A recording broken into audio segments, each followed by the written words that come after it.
Салам достор, назарыңыздарда Аралаш медиа. Бүгін сіздерге дагы бир кызыктуу тасмалардан бирин кыскача баяндап бермекчибиз. Сиз шашпай отуруп видеону аягына чейин көрүүгө даяр болуп калган болсоңуз, биз баштадык. Смерть — это искусство.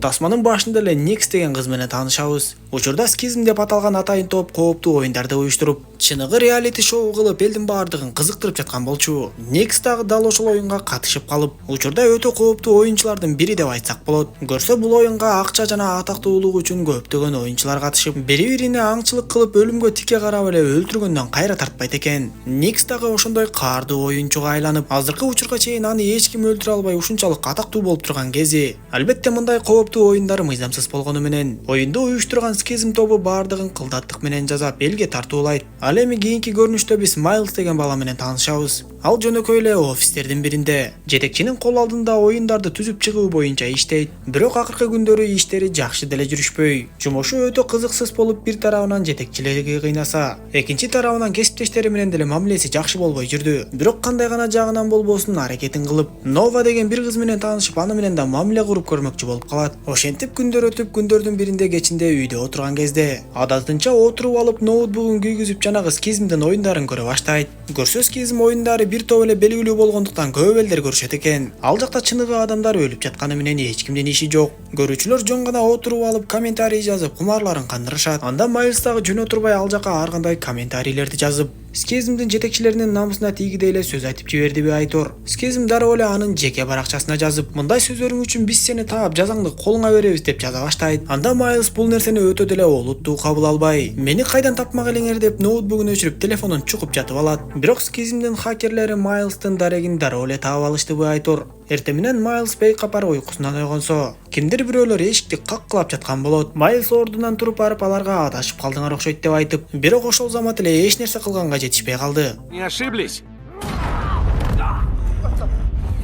Бир канча адамдар кирип келишип, Майлздын ээсин оодарып кайдадыр алып кетишип, бир кезде көзүн ачкан Майлз караңгы бөлмөдө тургандыгын билет, бирок эмне болуп жаткандыгын жакшы деле түшүнгөн жок. Анткени чоочун адам анын кайра эле ээсин оодарып салды. Ошентип канча убакыт өткөнү белгисиз айтор Майлз кайрадан өз үйүнөн ойгонот. Көргөн көздөрүнө өзү ишенбей, караса эле колунда атайын бирөөлөр менен бекитилген эки тапанча турган болот. Скизмдин адамдары Майлздын колун тешип, тапанчаны чыгара албай калгыдай кылып ушинтип бекитип салышыптыр. Телефонун ачып карап көрсө, ал жакта Скизмден СМС билдирүү келген болуп, сен эми биздин башкы оюнчубуз Никс менен беттешесиң. Эгер беттешпейм деп баш тарта турган болсоң, биз сени өлтүрөбүз. Полицияларга кайрыла турган болсоң дагы дароо өлтүрүп кетебиз. Андыктан сен оюнга катышуудан башка аргаң жок деп жазылган болот.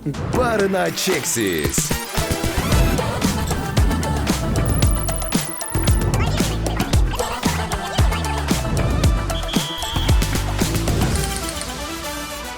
Парначексис.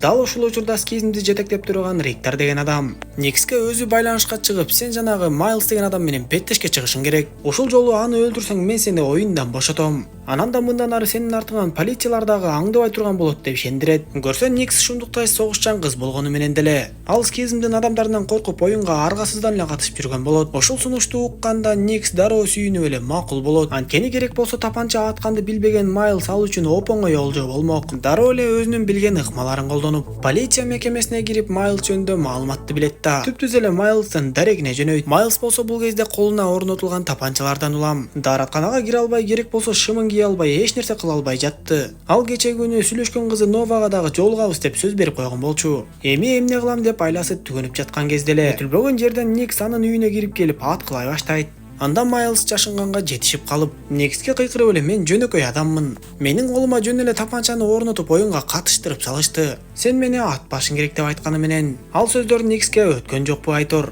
Эч нерсени укпай эле аткылап Майлзды өлтүргөнгө аракет кыла берет. Кызыгы, Майлз жанталашып качып отуруп, ага бир дагы ок тийбей, терезени сындырып чыгып жандал бастап качып кеткенге мүмкүн болот. Бул кезде интернеттеги Скизм оюндарынын көрсөтүүлөрүндө жаңы каарман Майлз элге тааныштырылып, ал Никстен кутулуп эптеп качып кеткендиги дрон аркылуу тартылып берилип жаткан. Дагы бир шоу башталды деп элдин баардыгы түз эфирге кире башташты. Уйкудан туруп кийингенге да жетишпей калган Майлз көчөдө качып баратып эле полицияларды көрүп калып, алардан жардам сурап кыйкырат да эки колун көтөрөт. Бирок полициялар аны акылынан айныган бир наркоман мыкаач экен деп ойлошуп, Тапанчаңды жерге ташта болбосо атып салабыз деп башташат. Анда тапанчасын такыр эле жерге таштай албай койгон Майлстын дагы айласы түгөнүп, бир көз ирмемде эле жолдун аркы бетине өтүп качып жөнөйт. Албетте Майлс кайда барса дагы Скизмдин дрондору аны ар тараптан тартып жүрдү. Ошентип Майлс имараттарды аралап качып бараткан кезде бир полиция анын артынан чуркап жетип алат да шокер менен атып түшүрөт. Топко тартылып кыйналып жаткан Майлс болсо бир кезде кокустуктан улам эле полицияны колго атып алат.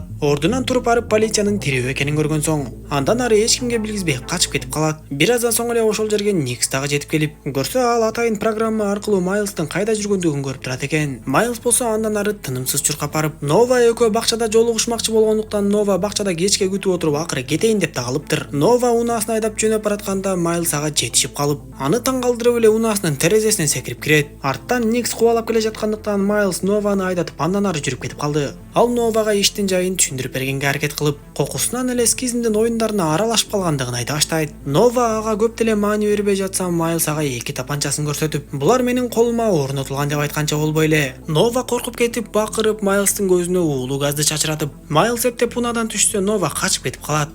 Анда Майлс аны дрондор тартып жаткандыгын түшүнөт да, сел-саяктар үчүн чогултулуучу кийимдердин арасына кирип кетет. Албетте Майлстын ал жака кирип кеткендигин Рейктар дагы жана башка миңдеген көрүүчүлөр көрүп жатты. Бир аз убакыттан кийин ал жактан эптеп чыккан Майлс ошол жактан таап алган шымын кийгенге аракет кылат. Бирок такыр эле кие албай кыйналып жатып, арыраак жакта отурган бир сел-саякты көрүп калат да андан жардам сурайт. Бактыга жараша ал адам макул болуп калат да Майлстын шымын кийгизип, үстүнө дагы бир кийимдерди кийгизип бере баштайт. Дал ушул учурда Нова болсо полицияларга келип, Майлс жөнүндө айтып берип, ал жөнөкөй эле бала болчу. Сыягы байкабай кооптуу оюндарга аралашып калды окшойт деп айтып берет. Нова кеткенден кийин ал тергөөчүлөрдүн аты Дигрей жана Стентон экенин билебиз. Көрсө алар көптөн бери эле ушул Скизмдин оюндарын изилдеп, учурда атактуу болуп жаткан башкы каарман Никсти издеп жүрүшүптүр. Ошондуктан алар дагы өздөрүнүн адамдарын жөнөтүп, Нованы күнү түнү аңдыгыла деп буйрушат. Анткени ага Майлс жолугуп кала турган болсо, Майлс аркылуу алар Никсти издей турган болушту. Майлс болсо бул кезде дагы эле жанагы сел-саяк менен маектешип, тамак ашың болсо берчи, эртеден бери эчтеке жей элекмин, ачка болдум деп айтат. Ошентип ал сел-саяктан да тамак сурап, анын берген тамагын жеди. Андан кийин ал сел-саякка рахматын айтып, дароо эле жумушуна жөнөйт. Анткени анын телефону аркылуу Никс аны таап келип жатканын Майлс өзү дагы түшүнүп калыптыр. Ал офиске жетип келип эле бир кесиптешинен жардам сурап баштап, текшертип көрсө Майлстын телефонуна атайын вирус киргизилгени билинет. Анда кесиптеши Майлстын телефонуна дагы бир программаны орнотуп берип, анын жардамы менен Майлс качан кааласа GPS-ти өчүрүп, качан кааласа күйгүзүп кое алат экен. Ошентип Майлс менен кесиптеши экөө маселелерин чечип жатса эле, ал жерге жетекчиси келип калат да кайрадан Майлска сайла баштайт. Ал Майлска: "Сен дагы кечигип кайда жүрөсүң? Мындай кылыгың үчүн айлыгыңан дагы кармап калам. Же эмне дароо эле жумуштан айдап жиберейинби?" деп кыжырына тие баштайт. Ошондо Майлстын дагы ачуусу келип чыдабай кетип, ушуга чейин чыдап топтоп жүргөн ачуусунун баарын чыгарды бу Айтор. Тапанчалардын жетекчисине такап эле айтпаган сөздүн баарын айтып кирет. Ошентип жатса эле жетекчисинин башы бир заматта чачырап, көрсө ал жерге Никс келип калган болот да офистин туш тарабына аткылай баштайт. Майлс болсо ары качып бери качып отуруп, акыры имараттын жертөлөсүнө түшүп, унаа токтотуучу жайдан бир унааны уурдап айдап качып кеткенге да мүмкүн болот.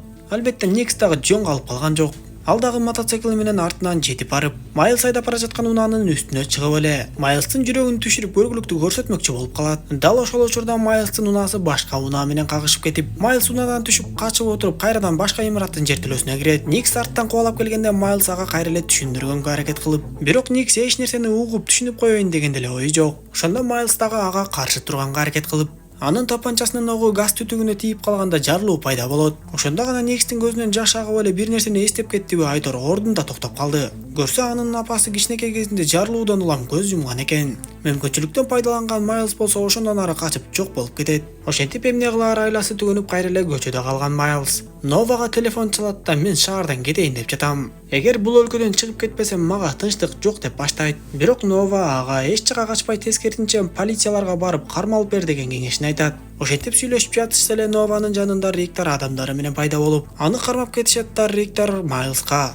"Сен андан ары Никс менен болгон беттешти улантышың керек. Эч жака качып кетем деп ойлобо. Эгер качып кете турган болсоң, анда Нованы өлтүрөбүз" деп айтат. Анда Майлс Никс менен дагы бир жолу сүйлөшүп көрүүнү чечтиби Айтор. Телефонунда орнотулган программага кирип эле GPS-ин жандырат. Эми Майлстын кайда жүргөндүгүн Никс көрө баштагандыктан дароо эле ошол жакты көзөй жөнөдү. Майлс ошол унаа таштандыларынын арасында эмнени пландап жүргөнү белгисиз. Никстин келишин күтүп жаткан кезде эле ошол жердеги эки банданын беттешине туш болуп калат. Бири-бири менен кагышайын деп жаткан эки банда ошол жерден алдынан чыгып калган Майлсты тымызын эле өлтүрүп коелу деп жатышканда ал жерде кайрадан Никс пайда болот да. Пулемоту менен аткылап эле бардыгын туш тарапка чачырата баштайт. Жыйынтыгында ал жака полициялар да келип калышып, тергөөчү Дигрей Майлсты өзү кармап калат да аны суракка алмакчы болуп алып жөнөйт. Ал Майлстан скизмдин оюндарына аралашып калдыңбы деп сурап, Майлс дагы ага жооп берип иштин чоо жайын толугу менен айтып бергенден кийин Дигрей Майлска мен жанагы Никс деген кыздын атасы болом деп таң калтырат. Скизмдин жетекчиси Риктер качандыр бир кезде менин унаамды үй бүлөмдү кошуп өрттөп жиберген.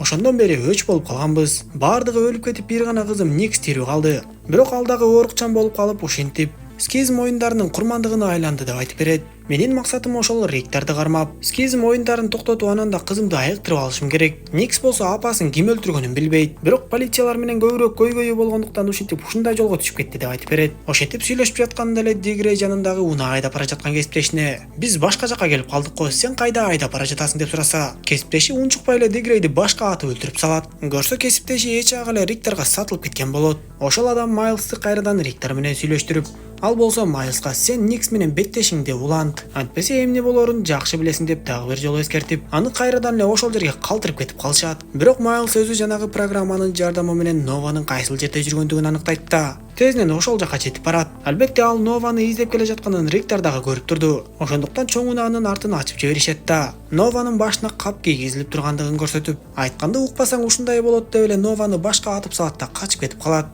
Ошондо Майлс эмне кылып койдум деп Нованын башындагы капты чечип көрсө, ал Нова эмес эле Майлстын жумушундагы кесиптеши болуп чыгат. Ошондо Майлс кайрадан GPS-ин күйгүзөт да Никстин келишин күтүп эле отуруп калат. Качан гана Никс келгенде ал Никске түшүндүрүүгө аракет кылып баштаганда, Никс көп деле нерсени уккусу келбей Майлсты бир канча жолу аткылап жиберет да кетип калат. Ошентип акыры Майлс менен Никстин шоусу да аяктап, ушул көрүнүшкө ыраазы болгон Риктер Майлстын денесин тазалап жок кылуу үчүн анын денесин полицияларга көргөзбөй жоготкула деп адамдарын жөнөтөт. Качан гана ал адамдар барып Майлстын өлүк денесин Риктердин базасына алып келишкенде, капта салынып турган Майлс тирилип чыгып эле экөөнү өлтүрөт. Көрсө мурунчараак биз билбеген бир окуя болгон болуп, Майлс Никсти чакырып өлүп калган атасын көрсөтүп, "Атаңды Риктер өлтүрттү. Бир канча жыл мурун апаңды жана бир туугандарыңды дагы Риктер өлтүрткөн. Муну мага атаң өзү айтып берди" деп ишендирип, "Экөөбүз биргеликте аракет кылбасак Риктерди жеңе албайбыз" деп сүйлөшүшкөн экен. Ошондо Никс дагы бардык иштин жайын эми гана түшүнүп, Майлска макул болуп экөө бирге план түзүшүп, атасы Дигрейдин ого өтпөс кийимин Майлска кийгизет да. Калп эле Риктердин дрондору тартып жаткан ачык аймакка чыгып, биротоло шоу кылалы деп бир канча миңдеген көрүүчүлөрдүн алдында Майлсты аткылап салган болот. Эми Майлс келип түшкөн жер Риктердин базасы мындайча айтканда уюгу болчу. Анын артынан Никс дагы тездик менен жетип келет да. Экөө бирге алдынан чыккан Риктердин адамдарын чекеден кыра башташат. Алар далай кишини кырып келе жаткандыгын көргөн Риктер эми корко баштап, Нованы барымтага алат да имараттын чатырына чыгып тик учак менен качып кетмекчи болот. Бирок анын адамдары дагы эле түгөнбөй жаткандыктан акыры Никс өзүн курмандыкка чалып, Риктердин бир топ адамдарын жок кылат да андан соң өзү менен кошуп эле жардырып жиберет. Майлс ошол жердеги көптөгөн компьютерлерди карап, көрсө Риктер анын жардамы менен оюнду ушунчалык хайп кылып, эл аралык оюнга айлантууга аракет кылып жаткандыгын түшүнөт. Имараттын чатырына чыга калып Риктерди токтотконго аракет кылып, Нова каршылык көрсөтүп жиберген учурдан пайдаланып эле бир заматта Риктерди имараттын башынан учуруп жиберет. Бирок өзү да жарадар болуп калгандыктан ошол жерде кансырап жатып калып, Нова болсо кандай болгон күндө дагы Майлс менен бирге боло албай тургандыгын түшүнүп, ал дагы кетип калат. Арадан бир канча убакыт өтүп биз кайрадан Майлсты көрөбүз. Бул кезде ал колуна орнотулган тапанчаны чечтирип, бирок мурункудай эмес таптакыр башкача Майлс болуп калгандыгын түшүнөбүз.